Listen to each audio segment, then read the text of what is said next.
বিসমিল্লাহির রহমানির রহিম। আসসালামু আলাইকুম।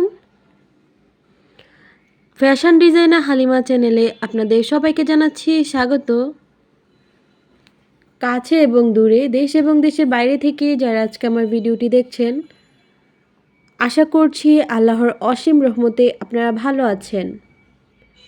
আলহামদুলিল্লাহ, আমি এবং আমার পরিবার সবাই ভালো আছি। দীর্ঘ 13 দিন পর আপনাদের সাথে ভিডিও আপলোড করছি। আশা করছি আমাদের পরিবারকে আপনারা ভুলে যাননি।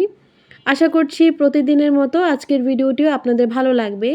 আজকের ভিডিওটি আমি একটি বাচ্চাদের জন্য, মেয়ে বাবুদের জন্য আমি একটি স্কার্ট, প্লাজো এবং টপস শেয়ার করছি। আশা করছি প্রথম থেকে যদি শেষ পর্যন্ত আপনি আমার ভিডিওটি দেখেন, তাহলে আপনি যে কোনো বয়সী বাচ্চাদের জন্য এবং কি বড়দের জন্য তৈরি করতে পারেন। তো কথা না বাড়িয়ে শুরু করছি আমার আজকের ভিডিও। এখানে আমার টোটাল এক বাচ্চার জন্য কাপড় লেগেছে 1 গজ পরিমাণ। বডির জন্য নিয়েছি এখানে আমি আধা গজ পরিমাণ। আর যে ঘেয়ারের জন্য এখান থেকে আমি আলাদা করে নিয়েছি 1 গজ থেকে। যেহেতু কাপড় নিয়েছি, এখানে আমার বাচ্চার বডির হেলথ অনুযায়ী আমি এখানে লং এবং কি যে বডির মেজারমেন্ট অনুযায়ী কাপড়টাকে এখানে কেটে রেখেছি। তো এক্ষেত্রে আমি সাজেস্ট করব, যদি 5 থেকে 6 বছর বাচ্চার জন্য তৈরি করতে চান আপনারা আরও কাপড় নিতে পারেন। তো এখানে আমি যে লংটা, সেই সামনের দিকে যে জামার পাটের লংটা, সেটা আমি নিচ্ছি 16 ইঞ্চি। তো 16 ইঞ্চিতে মার্কিং করার পর আমি ভিতরে কাপড়টাকে বের করে নিচ্ছি। এখন আমরা এটা যেহেতু টপ পার্ট বা সামনের দিকের কাপড়টা, সেই জন্য এটাকে আমি আলাদা করে নিচ্ছি। এখন ব্যাক সাইডটা আমাদের যেহেতু একটু লং হবে, সেই জন্য আমি একটু 2 ভাঁজ করে নিব কাপড়টাকে প্রথমে।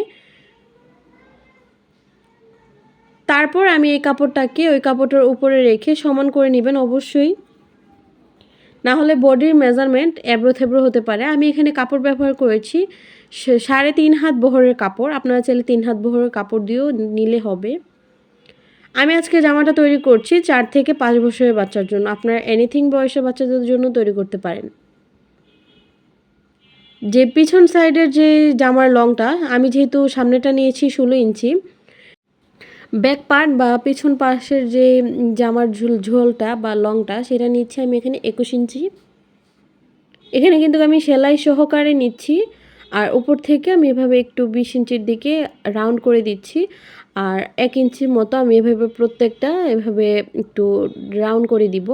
আর কিভাবে কাটিং করছি সেটা অবশ্যই দেখতেই থাকবেন। আর সামনের দিকে যদি আপনারা একটু ঢেউ খেলাতে চান, এক্ষেত্রে সামনের দিকটা থেকে একটু রাউন্ড করে পেটের দিকটা থেকে একটু কাটিং করে নিতে পারেন। আর গলার জন্য নিচ্ছি আমি এখানে 2 ইঞ্চি, আর যে গলার যে লংটা দিব সেটা দিব আমি 3 ইঞ্চি। এখানে একটা বক্স করে নিচ্ছি আমি, এখানে যেহেতু রাউন্ড গলা ব্যবহার করব। আর কাঁধের জন্য নিচ্ছি আমরা 3 ইঞ্চি। আর মোহরার জন্য নেব এখানে 5 ইঞ্চি, 5.5 ইঞ্চি নিচ্ছি। বডি হচ্ছে আমাদের সেলাই সহকারে নিচ্ছি আমরা 7 ইঞ্চি। পেটের দিকে নিব আমরা 6.5 ইঞ্চি। আবার নিচ্ছি আমরা এখান থেকে 7.5 ইঞ্চি নিচ্ছি। তো এভাবে আমি রাউন্ড করে দিচ্ছি। তারপর সামনের দিকটাতে আমি 1 ইঞ্চির মতো ডাউন করে দিচ্ছি। ব্যাক পাশে আমরা বাটন হোল ব্যবহার করব। এখন আমি সুন্দর করে 1 ইঞ্চি কাপড় এক্সট্রা নিয়ে এভাবে কাটিং করে নিচ্ছি।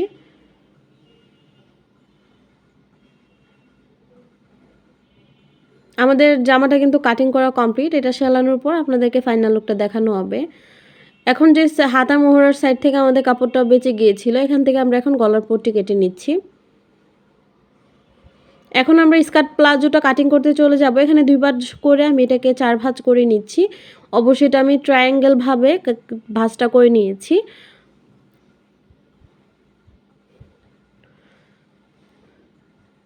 এখন আমি উপর থেকে মাজার জন্য যে কাপড়টা নিব, তো সেখান থেকে আমি 10 ইঞ্চির মতো এখানে রাউন্ড করে দিচ্ছি। আমি নিচের দিকে কোনো জোড়া লাগাতে চাচ্ছি না, আমি মাজার সাইডে আমি বটম টাইপের ব্যবহার করব। আমাদের টোটাল যে সালোয়ারের লংটা সেটা হবে 27.5 ইঞ্চি। তো সেলানোর পর আমাদের 26.5 ইঞ্চি থাকলেই হবে বা 26 ইঞ্চি থাকলেই হবে। এখানে আমি 27.5 ইঞ্চিতে এভাবে মার্কিংটা করে নিচ্ছি। এখন আমি প্রত্যেকটা দাগ অনুযায়ী এভাবে কাটিং করে নিব।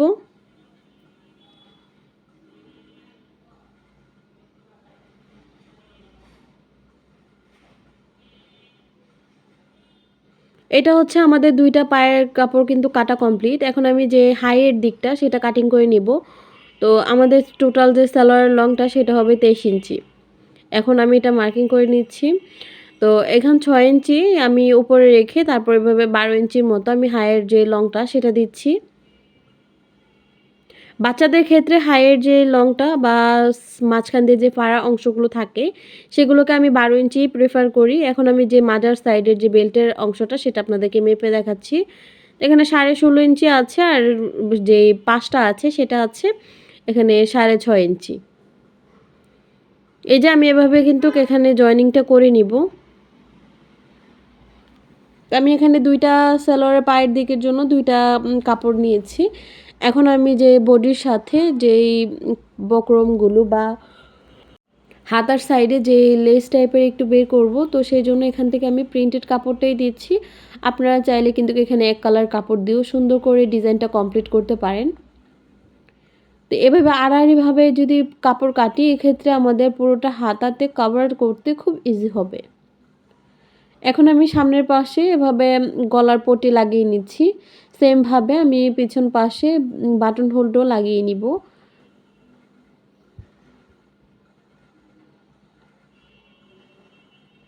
ছোট, ছোট করে কাট করে তারপর এটাকে উল্টে নিব। তো এখন এটার উপর দিয়ে একটা ফিনিশিং সেলাই দিয়ে দিচ্ছি। এক্ষেত্রে এটা আমাদের ভাঁজ দিকে উল্টো দিক থেকে ভাঁজের দিকে উল্টাতে সুবিধা হবে। তো এখন আমি এটাকে চাপ সেলাই দিয়ে দিচ্ছি। আমাদের সামনের দিকে গলাটা কমপ্লিট হয়ে গিয়েছে। এখন পিছন সাইডটাকে আমি সেলাইটা করে নিচ্ছি। ৫ ইঞ্চির মতো আমি এভাবে ধরে তারপর এই সাইডটা আমি কেটে দিচ্ছি।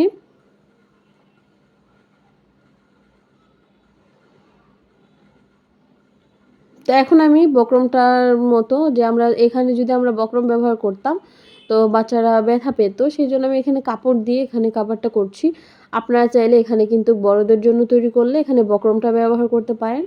অবশ্যই সফট বক্রম ব্যবহার করবেন, এক্ষেত্রে বাচ্চাদের জামা খুব সুন্দরভাবে কমপ্লিট করতে পারবেন।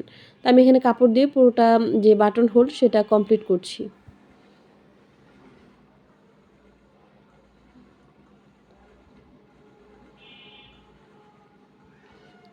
এখন এটাকে চাপ সেলাই দিয়ে দিচ্ছি।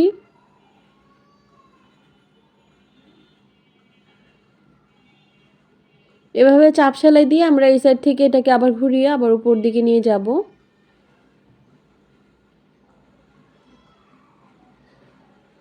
তারপর আমরা দুটোটা কাঁধের অংশ এভাবে জয়েনিং করে নিচ্ছি।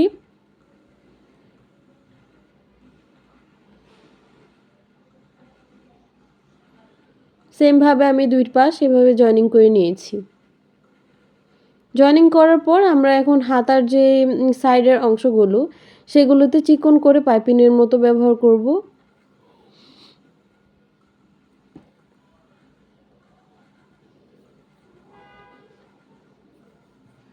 এখন চিকন করে আমি সেলাইটা করে নিচ্ছি।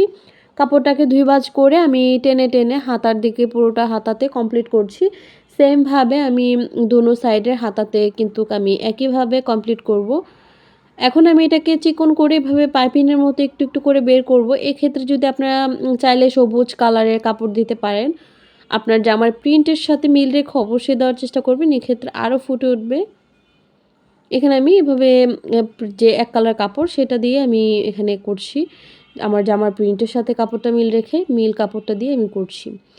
তারপর আমার হাতাদের যেহেতু পাইপিংটা লাগানো কমপ্লিট হয়ে গিয়েছে, এখন আমি সাইড থেকে সেলাই করে বন্ধ করে দিচ্ছি। সেমভাবে আমি দুনো সাইড বন্ধ করে দিব। বন্ধ করার পর আমি যে নিচের যে ঘেরের অংশ সেটাকে অবশ্যই সেলাইটা করে নিব। এখন নিচের ঘেরের অংশটা পুরোটা আমি একটা সেলাই করব প্রথম, তারপর আবার ডাবল সেলাই করে পুরোটা ঘের এভাবে কমপ্লিট করব।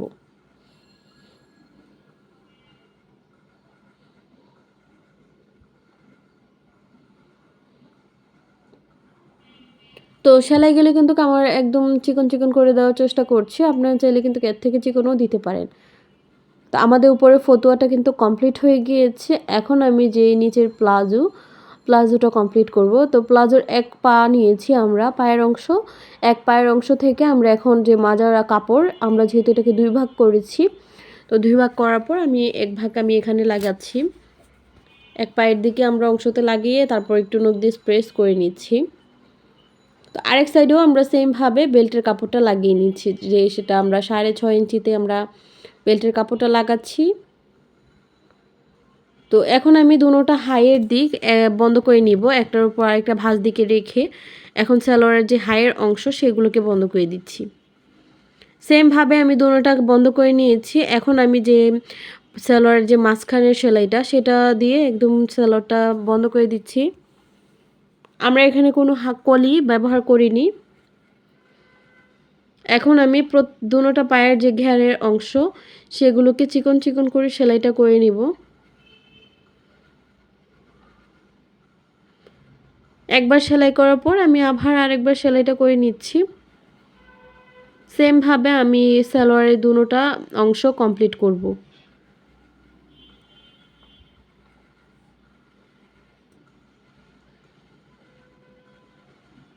চিকন করে সেলাইটা করে নিয়েছি আমি। এখন যে মাজার সাইডের যে আমরা বেল্টের পোর্শনটা আমরা একটু সেলাই করে নিচ্ছি, মোটা করেই সেলাই করছি যেহেতু আমরা ইলাস্টিক এখানে লাগাতে পারি। তো আমাদের কিন্তু সারারাটা বা স্কার্ট প্লাজোটা কমপ্লিট হয়ে গিয়েছে। আমি আজকে তৈরি করেছি টপস এবং স্কার্ট প্লাজো। আশা করছি আমার ভিডিওটি যারা এই পর্যন্ত দেখেছেন আপনারা বুঝতে পেরেছেন। আর যদি বুঝতে না পারেন অবশ্যই আমাকে সেটা কমেন্ট বক্সে জানিয়ে দিবেন। আপনাদেরকে আমি পরবর্তী ভিডিওতে বা কমেন্ট বক্সে আনসার দেওয়ার চেষ্টা করব। আজকের মতো ভিডিওটা যদি ভালো লেগে থাকে অবশ্যই ভিডিওটিতে একটা লাইক দিতে ভুলবেন না। আর যারা আমার চ্যানেলটিকে সাবস্ক্রাইব করেননি আপনারা চাইলে আমার চ্যানেলটি সাবস্ক্রাইব করে ফেলতে পারেন। আর ভিডিওটি ভালো লেগে থাকলে অবশ্যই একটি লাইক জানাতে ভুলবেন না। আরও কোন ধরনের ভিডিও দেখতে চাচ্ছেন সেটা আমাকে অবশ্যই জানিয়ে দিবেন। আজকের মতো এখানেই বিদায় নেব। সবাই ভালো থাকবেন, সুস্থ থাকবেন। আল্লাহ হাফেজ। আসসালামু আলাইকুম ওয়া রাহমাতুল্লাহি ওয়া বারাকাতুহু।